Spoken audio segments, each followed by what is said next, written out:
Hello, and welcome back to Unfuck Your Money. I'm your host, Nadz, money coach and somatic practitioner. Today, we are going to talk about your relationship with your self-worth, and you'll learn what you need to restore your self-worth by dealing with any negative emotions you might have so that they never mess or sabotage with your finances ever again. You'll also learn how my magic money method will help you handle any negative thoughts that you might have about your self-worth in an effective manner. So to get started, we are going to go on a bit of a detour and talk about thoughts. Specifically, the negative, intrusive thoughts, the ones that sabotage your peace of mind and even your relationship with money.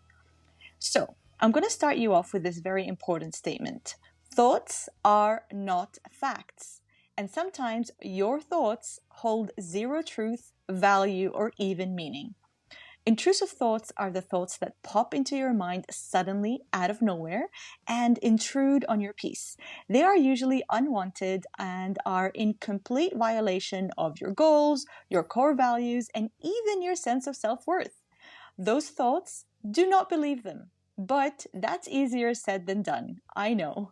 Some of the most common money-related intrusive thoughts that I have helped clients break free from are things like, I'm bad with money. I should be further along. What if something happens and I lose all my savings? I'll never pay off this debt. I can't trust myself with money. More money equals more problems. And then, of course, the intrusive thoughts that we all have about our sense of self-worth. Negative, intrusive thoughts about our self-worth come in many different flavors. Each type of thought can create a money block. And if you want to learn about money blocks, go ahead and download my free course, 5 Days of Money Magic, which is linked in the show notes below. So, generally speaking, I see people with the underspending money block having thoughts like, I don't deserve nice things. They've learned to associate desire with guilt, so they delay, deny, or even deprive themselves, thinking frugality makes them more worthy. Folks with the second money block, the overspending money block, tend to believe that they have to buy their way into feeling good enough. And folks with the financial avoidance money block avoid looking at their finances because they believe that facing their money will prove they're bad with it, irresponsible, or not capable. So that also boils down to a self-worth issue. And folks with the fourth money block, the overgiving money block, tend to believe that they have to earn love by giving more than they receive.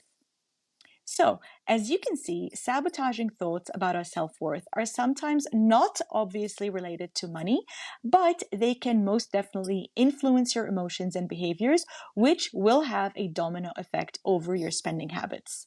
The truth is, my friend, your intrusive thoughts will never go away, even the ones about your self-worth. I'm telling you this not so that you lose hope, but just so that you can accept them and accept that they're a normal part of the human experience, especially at this day and age of comparisonitis. Ideally, we want to treat these thoughts as brain farts. Yes, I just said brain farts. So, we treat these thoughts as brain farts, meaning we pretend they never happened and let them float on by. And this is how I want you to start dealing with any negative thoughts you have about your self-worth. Deal with it as an intrusive thought, not a belief. Meaning, don't believe it and don't act on it. Just let it float right by you. I read somewhere that the type of intrusive thoughts we get are directly related to the things that we value most. So, if you're someone who values health, for example, you might get intrusive thoughts about suddenly falling sick with an inexplicable disease. So, if you get intrusive thoughts about your self-worth, all that it means is that you really love and value yourself so much. Personally, having intrusive thoughts simply means that there's a part of me that is feeling anxious. And I deal with this anxiety, or the part of me, the younger part of me that feels anxious, using my 4R method, which I teach inside of my programs, inside of my 10-week Money Magic Mentorship, which is a one-on-one coaching program where you are going to learn how to manage money and build wealth using my freedom-based money method. And also inside of my free program, 5 Days of Money Magic. Both programs are linked in the show notes. So, restoring your sense of self-worth requires 8 things. It requires de-shaming, meaning releasing the idea that there's something inherently wrong with you. It requires self-forgiveness for the ways that you coped, for the ways that you survived, for not knowing better. It requires letting go of inherited stories that were never yours to begin with. It requires reparenting the inner critic. This is where my 4R method comes in, meaning not just silencing it, but understanding where it comes from and choosing another voice. It requires regulating your nervous system so that you can feel worthy in your bones, not just affirm it in your mind. It requires reclaiming your desires, knowing that your desires aren't frivolous or selfish. They're actually sacred. Reclaiming your desires is a very important part of restoring your sense of self-worth.